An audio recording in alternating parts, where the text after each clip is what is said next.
You know what it's like when you're not successful and your mother tells you about somebody who is?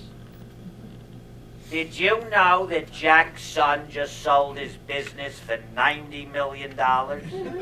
See, I didn't know that. But I'm glad she told me, because otherwise I wouldn't feel like I mean, I hear success stories that are mind-boggling.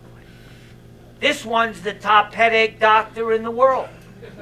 This one's building a home in Florida, 125,000 square feet. Can you imagine what she tells her friends about me? If all goes well, I think Brad is going to buy a bookcase.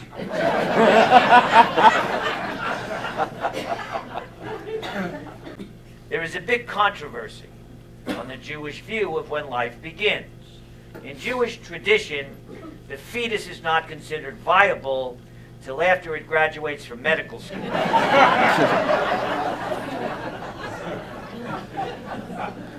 Which reminds me of a very short Jewish fairy tale.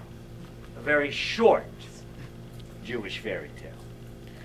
A Jewish man says to a Jewish woman, "Will you marry me?" She says no. And he lived happily ever after. I want to tell you a blind date story. My mother went on one blind date. It's a true story. Guy pulls up in a 1960-something maroon Cadillac. He gets out of the car. He slowly straightens up. He's got to be at least 90. He's wearing an outfit that goes with the car. He starts moving, but it's not apparent. He gets to the steps. He literally collapses. Finally gets up. He rings the bell. My mother answers the door. She looks at him. She says, "Thank you. I had a very nice time."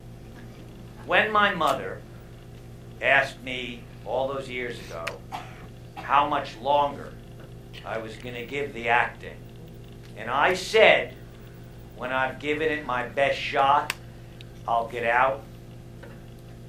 Never mind giving it my best shot.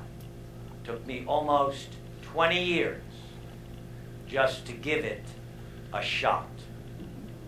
To use an apt metaphor, I was on the sidelines for many years. I wasn't even in the game. Fear got the best of me. If you add to that how hard, how incredibly hard I was on myself, it was not a nurturing situation.